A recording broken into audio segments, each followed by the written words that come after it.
ಇಷ್ಟೊತ್ತು ಲಾಗಲ್ಲಿ ಮಾತಾಡಿದ್ದೀನಿ, ಬಟ್ ಮ್ಯಾಟ್ರೇ ಏನೂ ಇಲ್ಲ. ಜನ ಹೆಂಗೆ ನೋಡ್ತಾರೆ ಗುರು, ಅದು ನನ್ನ ವೀಡಿಯೋಸ್ ನೋಡಿ ನನಗೆ ಹೆಂಗೆ ಅನಿಸುತ್ತೆ. ಏನು ಮ್ಯಾಟ್ರೇ ಇಲ್ಲ, ಜನ ಹೆಂಗೆ ನೋಡ್ತಾರೆ ವೀಡಿಯೋಸ್ನ ಅಂತ. ಏನು ಮಾಡೋಂಗಿಲ್ಲ.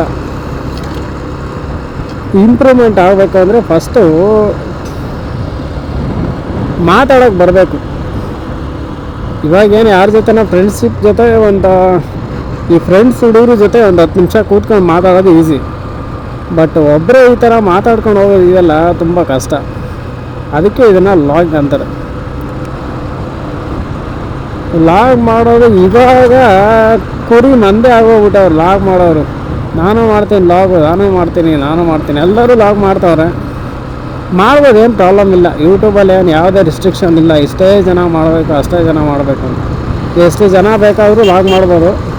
ಇಷ್ಟೇ ಜನ ಮಾಡಬೇಕು, ಅಷ್ಟೇ ಜನ ಮಾಡಬೇಕು ಅಂತ.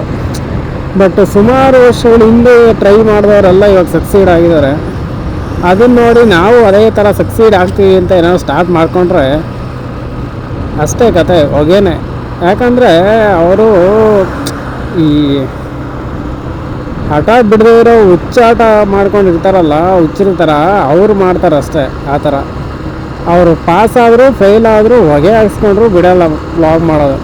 ಬಟ್ ನಮಗೆ ಒಂದೆರಡು ವೀಡಿಯೋಸ್ ಏನಾದರೂ ಒಂದು 10 ವ್ಯೂಸ್ ಕಮ್ಮಿ ಬಂದುಬಿಟ್ರೆ, ಇಲ್ಲ ಬರೀ 10 ವ್ಯೂಸ್ ಬಂದುಬಿಟ್ರೆ ಮುಗಿದೋಯ್ತು. ಇಲ್ಲಾದರೂ ಓಡ್ತಾ ಇಲ್ಲ ವೀಡಿಯೋ, ಮಾಡೋಕ್ಕಾಗಲ್ಲ, ಹಿಂಗೆ ಮಾರ್ಕೆಟಲ್ಲಿ ಇವಾಗ ಬೇರೆ ಕೇಳ್ತಾರೆ ಜನ, ಈ ಥರ ಕಂಟೆಂಟ್ ಓಡ್ತಾ ಇಲ್ಲ, ಹಿಂಗೆ ಅಂತಾರೆ. ನೋಡೋಣ, ನಾನು ಮಾಡ್ತಾಯಿರೋ ವೀಡಿಯೋಸು ಅಟ್ಲೀಸ್ಟ್ ನನಗೆ ಅನ್ನಿಸ್ತಾಯಿದ್ದೆ. ನಾನು ಇಷ್ಟವರೆಗೂ ಮಾತಾಡಿದ್ದೀನಿ, ಇದರಲ್ಲಿ ನೋಡೋ ಥರದ್ದು ಏನಾರು ಇದೆಯಾ ಅಂತ. ಆದರೂ ಲಾಗ್ ಅಂತ ಒಂದಾಗುತ್ತಲ್ವಾ, ಯೂಟ್ಯೂಬಲ್ಲಿ ಅಪ್ಲೋಡ್ ಮಾಡಬೇಕು. ರೆಗ್ಯುಲರ್ ಅಪ್ಲೋಡ್ ಇದೆ ಅಂದರೆ ಯೂಟ್ಯೂಬು ವೀಡಿಯೋಸ್ನ ಪುಷ್ ಮಾಡುತ್ತೆ ಮುಂದೆ. ಈ ವೀಡಿಯೋಸ್ನ ತಗೊಳ್ಳಿ ನೋಡಿ ಅಂತ. ಸೊ ಸಜೆಷನಲ್ಲಿ ಅವ್ರಿಗೆ ಬಂದರೆ ಸಾಕು, ನೆಕ್ಸ್ಟು ಆ ವೀಡಿಯೋಸ್ ಕ್ಲಿಕ್ ಮಾಡ್ತಾರೋ ಬಿಡ್ತಾರೋ, ಬಟ್ ಯೂಟ್ಯೂಬ್ ಮಾತ್ರ ಸಜೆಸ್ಟ್ ಮಾಡುತ್ತೆ. ನಾನು ಯೂಟ್ಯೂಬಲ್ಲಿ ಪೋಸ್ಟ್ ಮಾಡ್ತಾ ಬರ್ತಾಯಿದ್ದೀನಿ. ನೋಡಿದ್ರೆ ವೀಡಿಯೋಸಲ್ಲಿ ಒಂದು ವ್ಯೂ ಬಂದರೆ ಒಬ್ಬರು ಅನ್ಸಬ್ಸ್ಕ್ರೈಬ್ ಮಾಡ್ತಾವ್ರೆ. ಯಾಕಂದರೆ ಹಳೆ ವೀಡಿಯೋಸ್ ನೋಡಿ ಪಾಪ ಅವ್ರು ಸಬ್ಸ್ಕ್ರೈಬ್ ಮಾಡಿದರು. ಇವಾಗ ನೋಡಿದ್ರೆ ಎಲ್ಲ ಉಲ್ಟಾ ಪಲ್ಟಾ ಆಗ್ತಾಯಿದೆ. ಮುದ್ದೇನಹಳ್ಳಿ ಅಂತ ನಮ್ಮೂರು ಚಿಕ್ಕನಾಕ್ನಹಳ್ಳಿ ಹತ್ರ ಒಂದು ಊರೈತೆ. ಇಲ್ಲಿ ಮುದ್ದೇನಹಳ್ಳಿ ಅಂತ ಒಂದು ಊರೈತೆ, ಅಷ್ಟೇ ಡಿಫ್ರೆನ್ಸ್.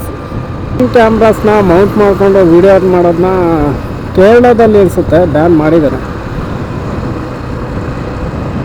ಡಿಸ್ಟ್ರಾಕ್ಷನ್ ಆಗುತ್ತೆ. ನೀವು ರೋಡ್ ನೋಡ್ಕೊಂಡು ನೆಟ್ಟಗೆ ಗಾಡಿ ಓಡಿಸಲ್ಲ, ಬರೀ ಮೊಬೈಲ್ ನೋಡ್ಕೊಂಡು ಹೋಗ್ತೀರಾ ಅಂತ ಅವರು ಆ ಥರ ಒಂದು ರೂಲ್ಸ್ನ ಜಾರಿ ಮಾಡಿದ್ದಾರೆ. ನಮ್ಮ ಕರ್ನಾಟಕದಲ್ಲಿ ಆ ಥರ ಏನಿಲ್ಲ. ಆ ಥರ ರೂಲ್ಸ್ ಜಾರಿ ಆದರೆ ಏನು ಒಂದು 100 ರೂಪಾಯಿ ಕೊಟ್ಟರೆ ಪೊಲೀಸ್ ಬಿಟ್ಬಿಡ್ತಾರೆ. ಅವರೇನು ತಲೆ ಕೆಡಿಸ್ಕೊಳಕ್ಕೆ ಹೋಗಲ್ಲ. ಯಾವ್ದು ಹೆಂಗಾದರೂ ಒಳಗೆ ಹೋಗಲಿ, ಬರೋ 100 ರೂಪಾಯಿ 200 ರೂಪಾಯಿ ಕರೆಕ್ಟಾಗಿ ಬಂದರೆ ಆಯ್ತು ಅವ್ರಿಗೆ. ಅದು ಕರ್ನಾಟಕ ಸ್ಪೆಷಲ್. ಭ್ರಷ್ಟಾಚಾರ ಒಂದೊಂದು ಟೈಮಲ್ಲಿ